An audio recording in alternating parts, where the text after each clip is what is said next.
In this video, you will learn how to change the motor and calibrate it on this 5 kilowatt motor test bench. When you open the protective cover, check that the DC power turns off. Disconnect the motor wires. Unscrew the set screw on the motor shaft. Rotate the shaft to ensure it is disconnected from the test bench shaft. Loosen the screws on the motor bracket.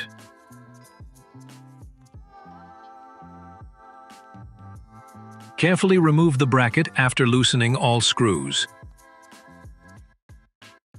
Place the new motor with the bracket.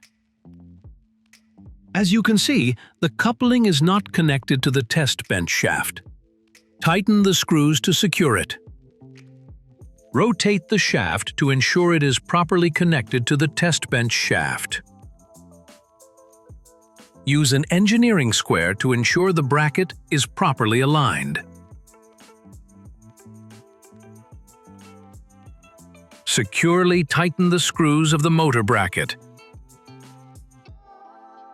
Carefully connect the motor wires to solo, matching A to A, B to B, and C to C. Rotate the shaft to ensure it is properly connected to the test bench shaft. Close the protective cover. Turn on the DC power.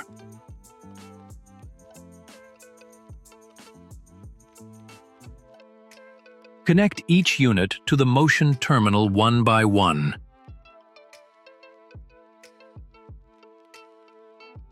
Disable the drive on the load side.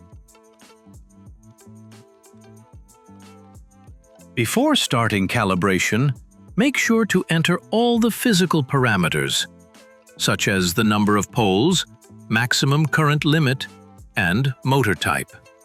Read all the parameters. Then, press the motor identification button. First, check that the encoder lines are correct, then press the encoder calibration button. The motor rotates a few turns in both directions.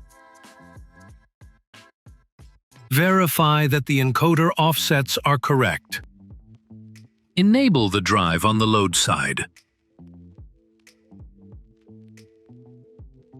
Then set the underspeed and overspeed limits.